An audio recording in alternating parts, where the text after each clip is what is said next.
حبیبک خیر الخلق کلہم منزہ عن شریک فی محاسنہ فجوہر الحسن فیہ غیر منقسم یا اکرم الخلق مالی من الوذ بہ سواک عند حلول الحادث العمم ولن یضیق رسول اللہ جاہک بی اذا الکریم تجلی باسم منتقم رب صلی وسلم دائما ابدا علی حبیبک خیر الخلق کلہم۔ اللہ تبارک و تعالی جل جلالہ و عم نوالہ و اعظم شانہ کی حمد و ثناء اور اس کے پیارے حبیب سید المرسلین خاتم النبیین امام الانبیاء حضرت محمد مصطفیٰ احمد مجتبیٰ صلی اللہ تعالی علیہ وآلہ وبارک وسلم کے دربار گہربار میں ہدیہ درود و سلام بصدد و احترام عرض کرنے کے بعد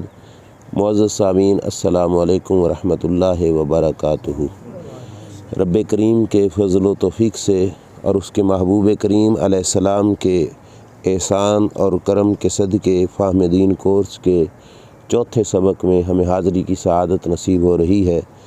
آج کا موضوع ہے جوانی اور اس کا اسلامی نصاب۔ اللہ تعالیٰ صحیح بیان کر کے عمل کی توفیق عطا فرمائے۔ جو سلسلہ شروع کیا اب اس کا جو ہے اگلا پہلو بچپن کے بعد جوانی کے لیے اسلام نے ہمیں کیا کچھ رہنمائی عطا فرمائی اور اللہ تبارک و تعالیٰ نے کیا کیا احکام جاری فرمائے۔ سب سے پہلے یہ ذہن نشین کیجئے کہ انسان کی زندگی کے جو مین اللہ تعالیٰ نے 3 حصے قرآن کریم کے اندر جو ہے وہ بیان فرمائے، بچپنا، اس کے بعد جوانی اور اس کے بعد بڑھاپا۔ اللہ قرآن میں ارشاد فرماتے اللہ الذی خلقکم من ضعف، اللہ وہ ذات ہے جس نے تمہیں کمزوری سے پیدا فرمایا۔ بالکل بچپن میں انسان ہر لحاظ سے کمزور ہوتا ہے، نہ صحیح ہاتھ کام کرتے ہیں نہ پاؤں، زبان بھی بول نہیں سکتی۔ تو اللہ کریم نے بتایا کہ یہ ابتدائی سلسلہ جو بچپن والا ہے یہ کمزوری کا ہے۔ ثم جعل من بعد ضعف قوة، فرمایا پھر کمزوری کے بعد اللہ نے انسان کو آہستہ آہستہ جسم میں طاقت بخشی، جسم کا ہر حصہ توانا ہوتا گیا، ہاتھ پاؤں میں طاقت آ گئی، اٹھنا کھڑے ہو کر جو ہے چلنا شروع ہو گیا، جو ہے ہاتھ بھی کام کرنے لگ گئے، زبان سے بولنا شروع ہو گیا یہ سلسلہ، اور پھر یہ آہستہ آہستہ قوت بڑھتی گئی اور عمر کا ایک حصہ ایسا آیا جہاں پورا جسم بالکل توانا ہو گیا۔ یہ جوانی کا ذکر اللہ نے قرآن میں فرمایا۔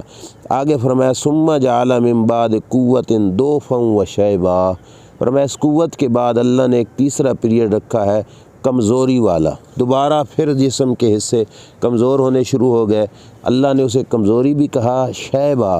بڑھاپا بھی کہا، اور ساتھ ہی رب ذوالجلال نے کیا فرمایا یخلق ما یشاء وہو العلیم القدیر۔ انسان یہ سوچ سکتا تھا کہ پہلے کمزوری پھر طاقت پھر کمزوری، کیا مطلب اس کا؟ تو اللہ نے فرمایا اس پہ سوال اعتراض نہ کر، یخلق ما یشاء، اس کی جو مرضی وہ پیدا فرماتا ہے، اس کا جیسے ارادہ ہوتا ہے ویسا کر دیتا ہے۔ وہو العلیم القدیر، وہ علم بھی رکھتا ہے قدرت بھی رکھتا ہے، قدرت کے ساتھ حالات تبدیل کر دیتا ہے، اور علم رکھتا ہے کہ بہتری اسی میں ہے کہ کمزوری سے قوت کی طرف جائے اور قوت سے پلٹ کر دوبارہ کمزوری کی طرف آئے۔ اللہ کریم نے یہ تینوں پیریڈ قرآن کریم میں بیان فرمائے۔ تینوں پیریڈوں میں فرق ہے کہ جس وقت انسان کا بچپنا ہوتا ہے اس وقت انسان کو طاقت بھی نہیں، شعور بھی نہیں،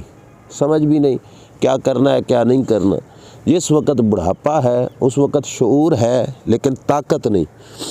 کئی چیزیں انسان بڑھاپے میں چاہ کر بھی نہیں کر سکتا، عبادات ہوتی ہیں، اچھے کام ہوتے ہیں، لیکن قوت ساتھ نہیں دیتی، طاقت ساتھ نہیں دیتی، جس کی وجہ سے نہیں کر سکتا۔ وہاں پہ بڑھاپے میں شعور ہے لیکن طاقت نہیں۔ جوانی کا پیریڈ ایسا پیریڈ ہے جہاں پہ شعور بھی کامل ہے اور طاقت بھی کامل ہے، وہاں پہ سمجھ اور دماغ بھی کام کرے گا، عقل بھی کام کرے گا، اور طاقت بھی انسان کی پوری طرح موجود ہے، جس چیز کو اچھا سمجھے گا وہ کر لے گا۔ تو اس واسطے جوانی کے اعتبار سے شریعت نے خاص کر کے جو ہے بندے کی رہنمائی فرمائی اور بندے کو اس سلسلے میں جو ہے درست راہ کی طرف لگانے کی کوشش فرمائی۔ کریم آقا صلی اللہ علیہ وسلم نے بخاری شریف کی حدیث ہے، ایک حدیث میں 7 بندوں کا ذکر فرمایا کہ 7 وہ بندے کہ بروز قیامت سخت دھوپ میں جن بندوں کو اللہ کریم اپنی رحمت کا سایہ عطا فرمائے گا، ان 7 بندوں میں یہ ہمارے پورا موضوع 7 بندوں کا لگایا تھا، لیکن ان میں ایک نام کیا ہے؟ شاب نشأ فی عبادت ہی، وہ جوان جس کی جوانی اللہ کی عبادت میں چڑھی،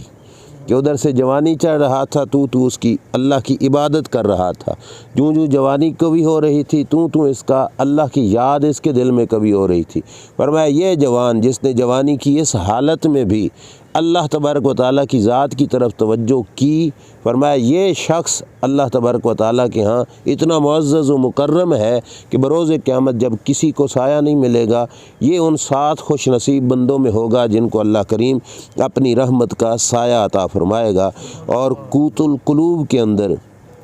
نبی اکرم صلی اللہ تعالیٰ علیہ وآلہ وسلم کا یہ فرمان بھی موجود ہے کہ ان اللہ تعالیٰ یباہی ملائکتہ بالشاب العابد، فرمایا اللہ تبارک و تعالیٰ اپنے فرشتوں کے مجمع میں نوجوان عبادت گزار پر فخر فرماتا ہے۔ اللہ فخر فرماتا ہے، کتنی بڑی بات ہے، نوجوان عبادت گزار ہو تو اللہ اس کا ذکر کرتا ہے فرشتوں میں۔ جیسے کوئی بھی اچھا بندہ ہو تو ہم اپنے گھر بیٹھ کر کسی اور مجلس میں بیٹھ کر اس کا تذکرہ کرتے ہیں، فلاں بندہ بڑا نیک ہے جی، بڑا اچھا ہے جی، بڑا اس کا کردار ہے جی۔ تو اللہ تبارک و تعالیٰ بھی فرشتوں میں بیٹھ کر اس نوجوان عبادت گزار کا تذکرہ فرشتوں میں فرماتا ہے۔ بھلا کیوں؟ کہ فرشتوں نے اعتراض کیا تھا کہ یا اللہ ان کو نہ بنانا، یہ فساد کریں گے، یہ زمین میں خون ریزی کریں گے۔ اب اللہ تعالیٰ فرشتوں کو فرماتا ہے دیکھو یہ بھی تو میرا بندہ ہے کہ جسم کا ہر انگ اس کا طاقتور ہے، جس طرف بھی جو کرنا چاہے کر سکتا ہے، لیکن سب کچھ چھوڑ کے بیٹھا ہے میری ذات کی خاطر، دیکھو کتنا اچھا بندہ ہے۔ اللہ فخر فرماتا ہے۔ اب جب اس نے رب کو خوش کیا، اللہ فخر بھی فرماتا ہے اور اسے دیتا کیا ہے؟ حدیث پاک میں الفاظ میں فیقول ایھا الشاب الطارق شہوتہ من اجلی، اللہ فرماتے ہیں او جوان جس نے اپنی جوانی میں اپنی من مانی اور اپنی مرضی چھوڑ دی، کس کی خاطر؟ من اجلی، میری ذات کی خاطر۔ اس نے سمجھا کہ جوان ضرور ہوں لیکن میں کسی کا بندہ بھی تو ہوں نا، کسی کا جو ہے مخلوق بنایا ہوا بھی تو ہوں نا، کوئی میرا مالک اور خالق بھی تو ہے نا، اس کی ذات کی خاطر اس نے کسی مقام پر اپنی من مانی نہیں کی، اپنی مرضی نہیں کی، اپنی خواہش کی پیروی نہیں کی۔ اللہ فرماتے ہیں او میرے نوجوان بندے جس نے اپنی خواہش میری وجہ سے چھوڑی، المبتذل شبابہ لی، اور جوانی کی ہر طاقت فقط رب کی ذات کی خاطر خرچ کی اور اللہ کی راہ میں اپنی جوانی صرف کر دی، اللہ فرماتے ہیں انت عندی کبعض ملائکتی، اے جوان تیرا رتبہ میرے نزدیک میرے فرشتوں جیسا ہے۔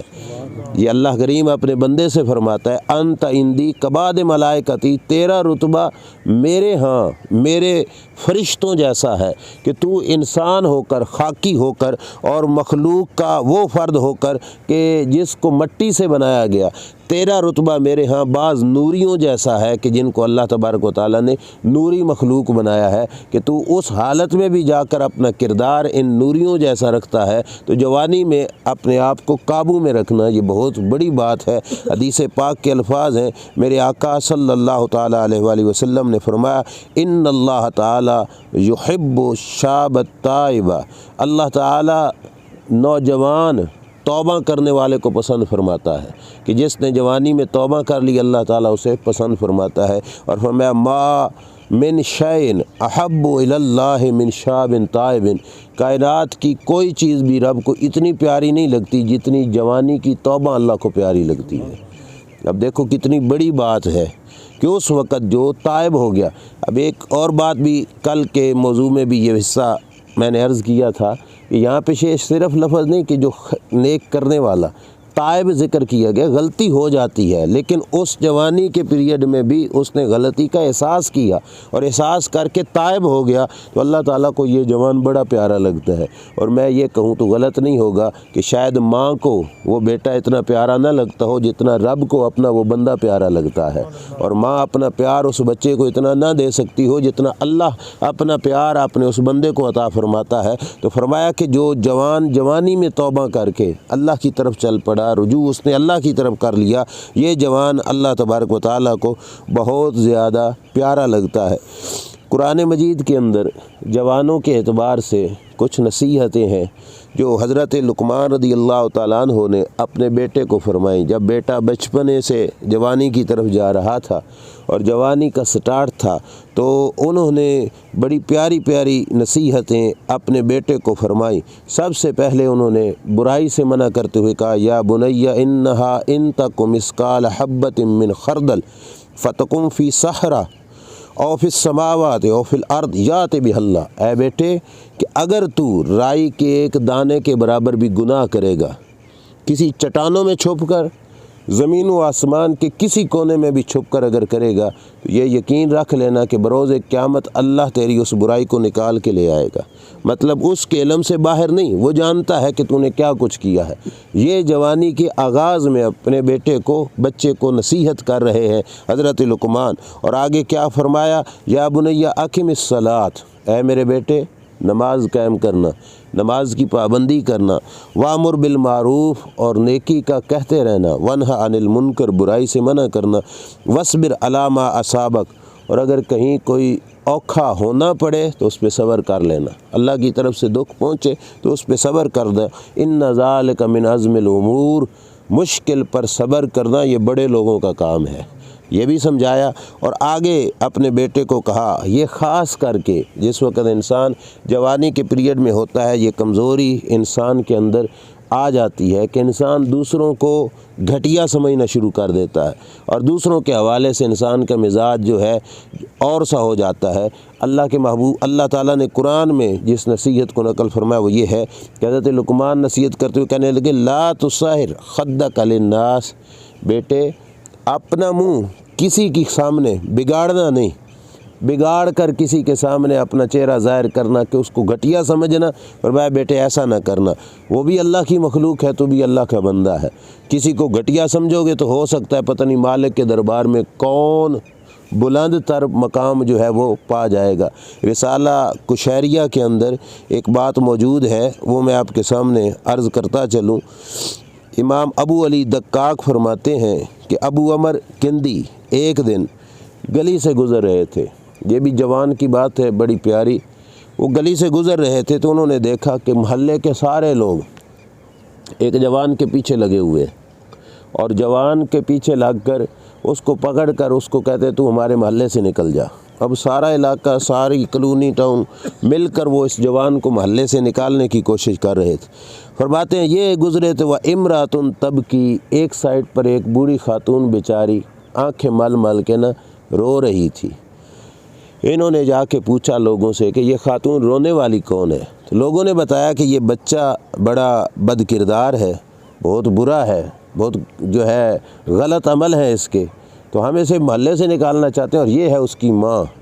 جو اس کی جدائی میں نا صدمہ برداشت نہیں کر رہی اور وہ روئے جا رہی ہے۔ اب وہ یہ بھی نہیں کہہ سکتی تھی کہ چھوڑ دو، کیونکہ وہ بعد میں بھی وہی کرتوت کرے گا تو پھر اسے شرمندگی اٹھانی پڑے گی، اور بیٹا تو بیٹا ہے، پھر وہ بھی نہیں، جدائی بھی نہیں برداشت ہوتی۔ تو ابو عمر کندی وہ ان لوگوں کے پاس گئے اور انہوں نے کہا، یار آج ایک دفعہ میری خاطر اس کو چھوڑ دو، میں سفارشی ہوں اس کا، دیکھو اس کی ماں رو رہی ہے۔ نوجوان تھا تو کہتے ہیں کہ میں نے کہا کہ اس کو ایک دفعہ جو ہے وہ چھوڑ دو، دوبارہ اگر کوئی غلطی کرے گا تو اسے بے شک اپنے محلے سے نکال دینا۔ یہ کہتے ہیں کہ لوگوں نے میری بات مان لی، لوگوں میں ان کی بات چلتی تھی، انہوں نے کہا ٹھیک ہے ایک دفعہ تمہارے کہنے پہ چھوڑتے ہیں، آئندہ اس نے ایسا کیا تو پھر ہم اسے محلے سے نکال دیں گے۔ ابو عمر کہتے ہیں میرا دوبارہ گزر اس محلے سے ہوا، اس جوان کے گھر سے اس کی بوڑھی ماں کے رونے کی آواز آ رہی تھی۔ اندر بیٹھی ماں جو ہے بلند آواز کے ساتھ رو رہی تھی، تو کہتے ہیں میرے دل میں آیا کہ ان لوگوں نے اس کے بیٹے کو محلے سے نکال دیا ہوگا، پھر اس نے کوئی نہ کوئی غلطی کی ہوگی اور انہوں نے محلے سے نکال دیا ہوگا، اور اب بوڑھی بیٹھ کر اپنے گھر میں رو رہی ہے۔ لیکن کہتے ہیں میں نے دروازے پہ دستک دے دی، اندر سے بوڑھی نکلی، فغرجت العجوز، اور اس نے اندر سے بوڑھی نکلی، اور بوڑھی سے انہوں نے پوچھا کہ کیا حال ہے تیرے نوجوان بیٹے کا، تو اس نے آ کے بتایا کہ انہو مات، میرا جوان بیٹا فوت ہو گیا ہے۔ اب دیکھنا جس مقصد کے لیے میں یہ بات عرض کر رہا ہوں کیا ہے۔ فسألہا، ابو عمر نے پوچھا کیا خاتون بتاؤ ان حال ہی، اس کا کردار کیسا رہا بعد میں، ایک دفعہ جو محلے والوں سے معافی ملی تھی اس کی حالت کیا ہے۔ فقالت لما قرب اجلہ، اس نے کہا بعد میں وہ بیمار ہو گیا، اور بیماری کے دوران جب اس کی موت کا وقت قریب آیا تو قال لا تخبری بموتی الجیران، تو اس نے میرے بیٹے نے مجھے بلا کے کہا اماں میں مر جاؤں تو پڑوسیوں کو میری موت کی اطلاع بھی نہ دینا، نہ بتانا کہ میرا بیٹا فوت ہو گیا ہے، یہ ان کو نہ بتانا۔ فلقد آذیتہم، مجھ سے غلطیاں ہوئی، میں نے ان کو تکلیفیں دی، میری وجہ سے وہ بہت تنگ ہے، میری تکلیفوں کی وجہ سے وہ بہت تنگ ہے۔ وَإِنَّهُمْ يَشْمُتُونَ بِي وَلَا يَحْضُرُونَ جَنَازَتِي، وہ تو مجھے گالیاں دیں گے اور میری موت پر الٹا خوش ہوں گے، اور میرے جنازے میں تو انہوں نے آنا کوئی نہیں، کیونکہ میں نے ساری زندگی ان کو ستایا ہے، لہٰذا ان کو نہیں بتانا۔ وَإِذَا دَفَنْتِنِی ہے دفنتینی، اور جس وقت تو مجھے دفن کر دے، تو ہی مجھے دفن کرنا اور جا کے قبرستان کے اندر دفن کر کے آ جانا۔ تو ایک بیٹے نے وصیت کی تھی کہ اس کے پاس ایک انگوٹھی تھی، اس نے کہا تھا فہذا خاتم لی، یہ میری انگوٹھی ہے، مکتوب علیہ بسم اللہ، اس پہ اللہ کا نام لکھا ہوا تھا انگوٹھی پہ، تو اس نے کہا تھا اماں یہ میرے ساتھ نہ دفن کر دینا دفن کے دوران، اور دفن کے بعد اس نے کہا تھا اماں میری قبر پہ کھڑے ہو کر اللہ کے حضور میری سفارش بھی کر دینا کہ اس بچے کو یا اللہ معاف فرما دے۔ تو اس کی ماں کہتی ہے کہ میں نے اتنا کیا، دعا کی، اور جس وقت واپس پلٹی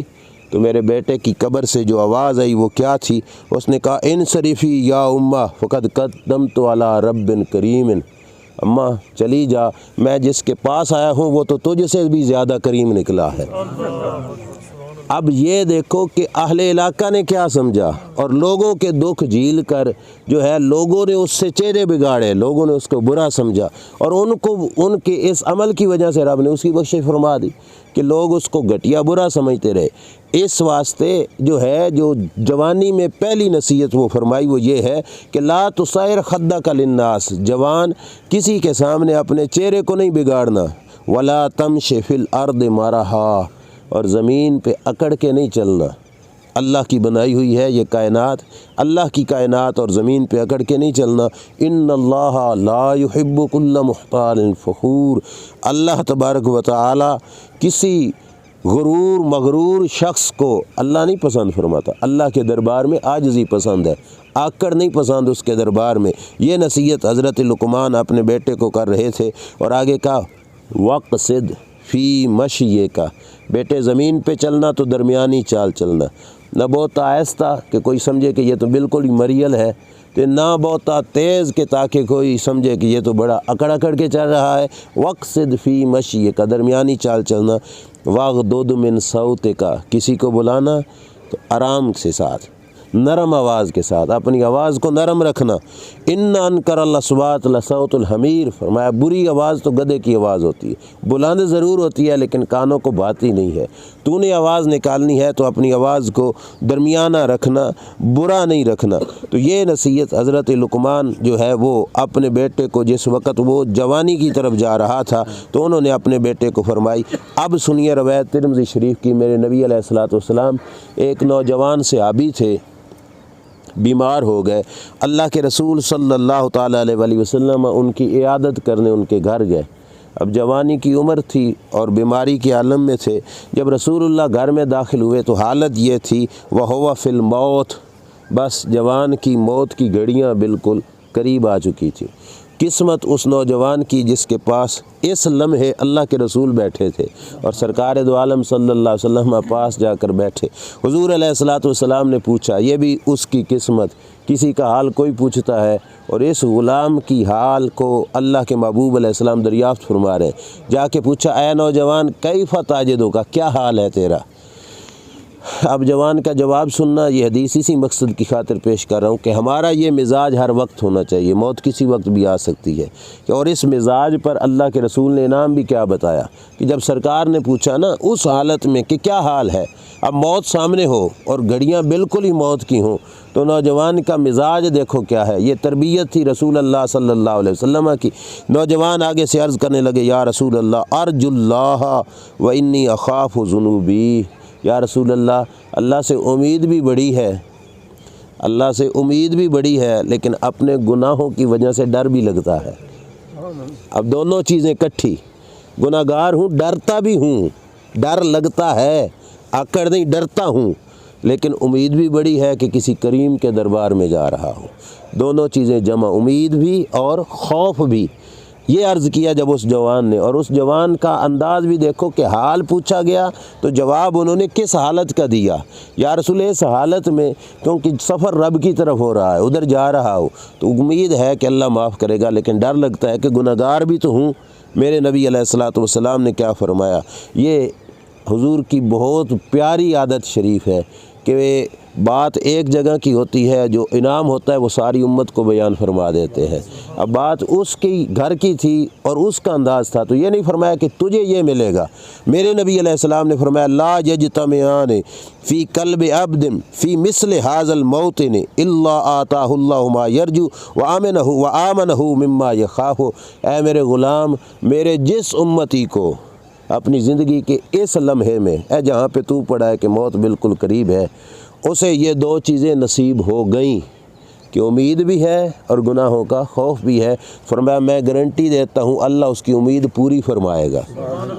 اور اللہ اس کا خوف دور فرمائے گا۔ جو ڈر ہے اللہ اس کو دور فرمائے گا، ڈر سے، خوف سے بے خوف فرما دے گا رب۔ اس کا کام نہیں بے خوف رہنا، رب بے خوف کرے گا، یہ خوف زدہ ہے تو۔ اور فرمایا جس کی امید رکھی اس کو نے، اللہ تعالیٰ اس کی امید کو اس کے لیے پورا فرما دے گا۔ حدیث عرض کرنے کا یہ مقصد تھا کہ جوانی کی عمر کے اندر یہ مزاج کہ انسان سمجھے کہ مجھے رحمت کی امید ضرور ہے، لیکن مجھے خطرہ ہے کہ گناہ گار ہوں، اللہ تبارک و تعالیٰ کی بارگاہ میں کیا منہ لے کر اللہ کی دربار میں پیش ہوں گا، یہ چیز بھی انسان کو اپنے ذہن کے اندر رکھنی چاہیے۔ آخر پہ ایک بات جو ہے وہ سماعت کر لیجئے، جوانی کی عمر کا تکبر نبی کریم علیہ الصلوۃ والسلام نے جو ہے وہ بیان کیا ایک روایت کے اندر، الکبائر کے اندر امام ذہبی نے اس کو ذکر کیا کہ ایک شخص حضور کے سامنے اپنا کپڑا لٹکا کے، کپڑے لٹکانے کے بہت طریقے ہیں کہ شلوار یا تہہ بند ٹخنوں سے نیچے ہو، یا کوئی بھی کپڑا اس طرح اکڑ کے لٹکا کے بندہ چلے، تو لٹکا کے چل رہا تھا۔ حضور نے فرمایا تم سے پہلی امتوں میں ایک تھا کہ جس میں آکڑ کی وجہ سے اپنا کپڑا لٹکایا، تہہ بند یا شلوار یا کوئی اور کپڑا لٹکا کے آکڑ کی وجہ سے چلا، اللہ کریم نے اسے زمین میں دھنسا لیا۔ اور کیا فرمایا نبی کریم علیہ السلام نے؟ فَهُوَ يَتَجَلْجَلُ فِيهَا حَتَّى تَقُومَ السَّاعَةُ، وہ اوپر اکڑ رہا تھا، رب نے نیچے کیا اور فرمایا قیامت تک نیچے ہی دھنستا جاتا رہے گا۔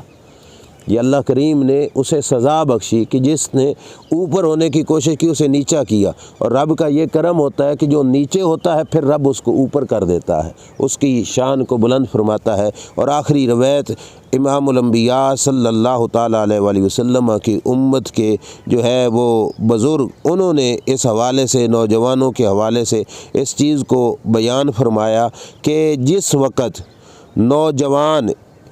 ان الشاب، یہ یوسف بن اسبات فرماتے ہیں کہ ان الشاب اذا تعبد، جس وقت نوجوان عبادت کی طرف جانے لگتا ہے، یہ بھی خاص کر کہ نصیحت وصیت سن کر کسی کا دل مائل ہو بھی جاتا ہے، تو جس وقت جوان جوانی کی عمر میں عبادت کی طرف جاتا ہے تو قال الشیطان لأعوانہ، شیطان اپنے چیلوں سے یہ بات کہتا ہے، اسے پہلے عبادت سے نہ روکو، یعنی شیطان کا کام ہے نیکی سے روکنا، لیکن جوانی میں جس وقت عبادت کرنے لگتا ہے تو شیطان یہی کہتا ہے کہ اس کو فی الوقت